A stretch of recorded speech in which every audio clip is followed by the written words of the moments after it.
life changes every day. Sometimes things will be going your way.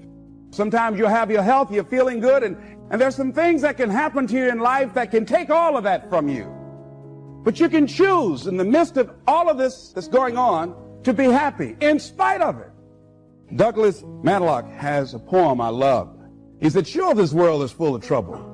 Lord, I've had enough and double reason for complaint. Rain and storm have come to fret me. Skies are often gray. But say, ain't it fine today? It may rain again tomorrow. It may rain, but say, ain't it fine today? Living in the moment, getting everything we can out of where we are in the moment where we are right now, in order to have a fulfilling life, knowing that things are going to happen. Expect the unexpected. Use it for your upliftment. What's the blessing in this for me? Because there's a blessing there. There's something for you in everything that happens to you for you to learn from that experience. And then get what you need from that and move on. We've all hit a point in our life where it wasn't going right.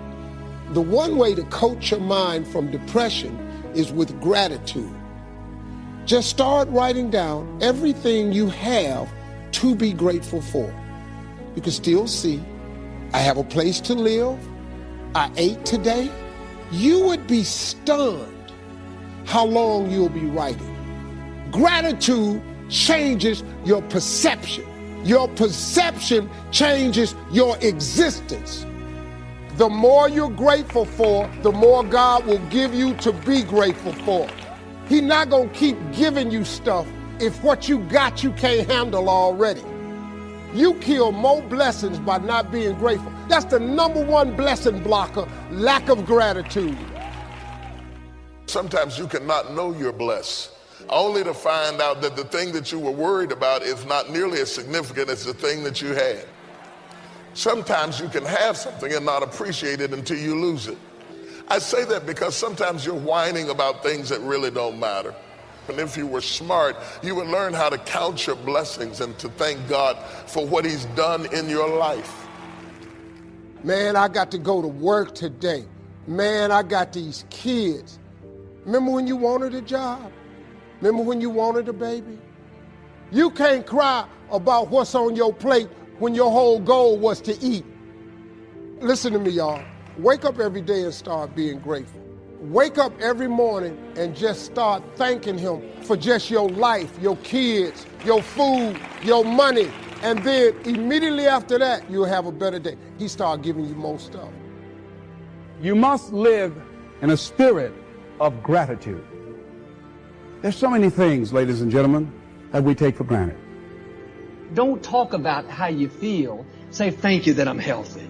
Thank you with long life you're satisfying me. Thank you that whatever I touch prospers and succeeds.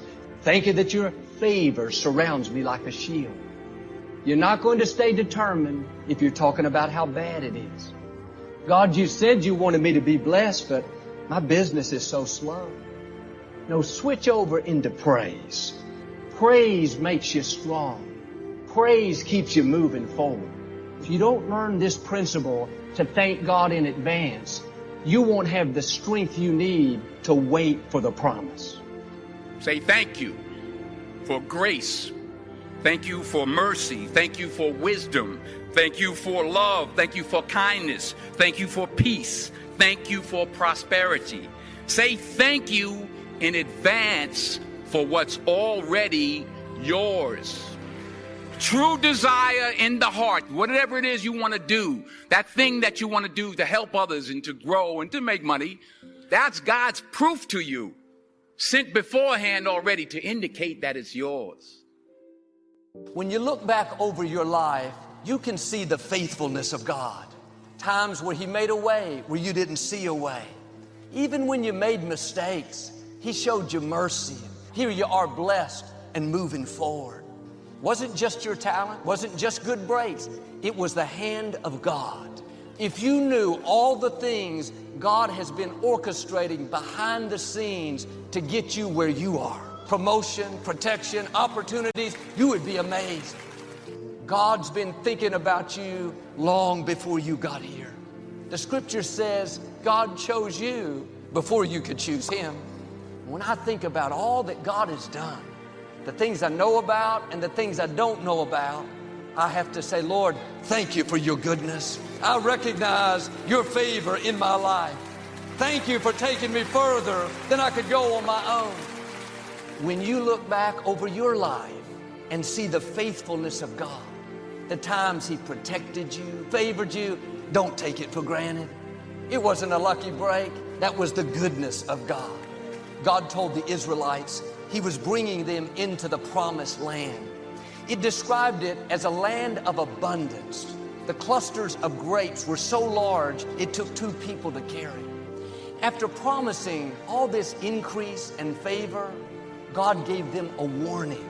Beware that in your plenty, you do not forget the Lord your God.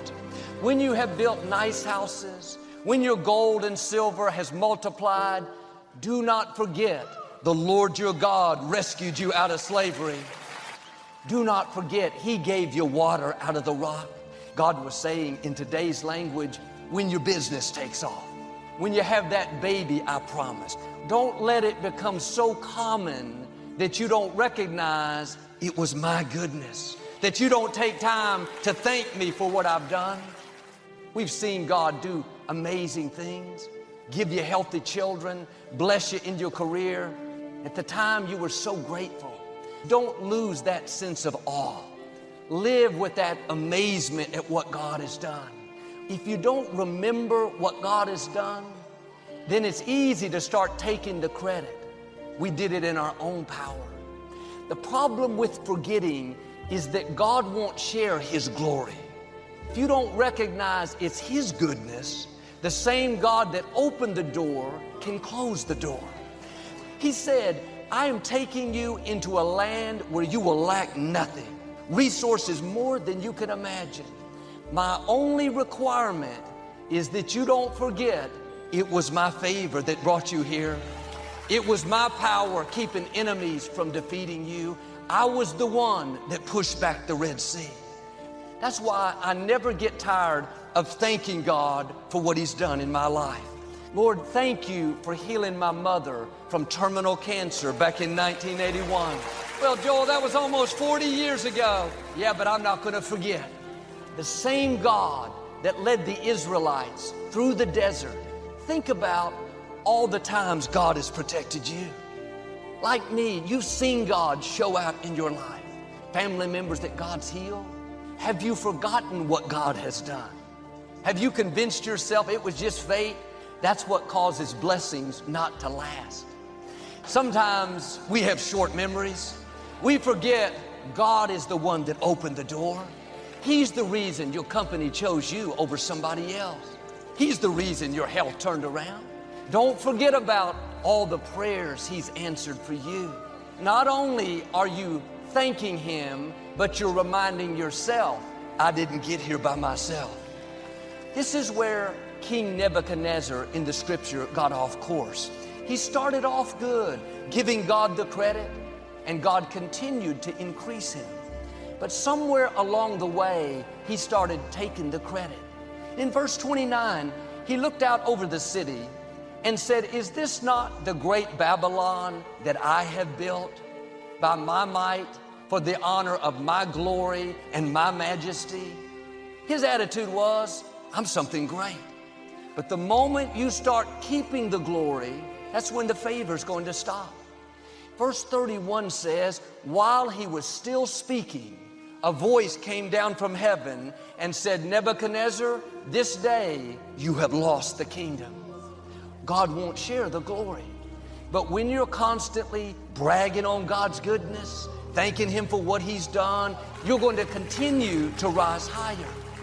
God opposes the proud, but gives favor to the humble.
you.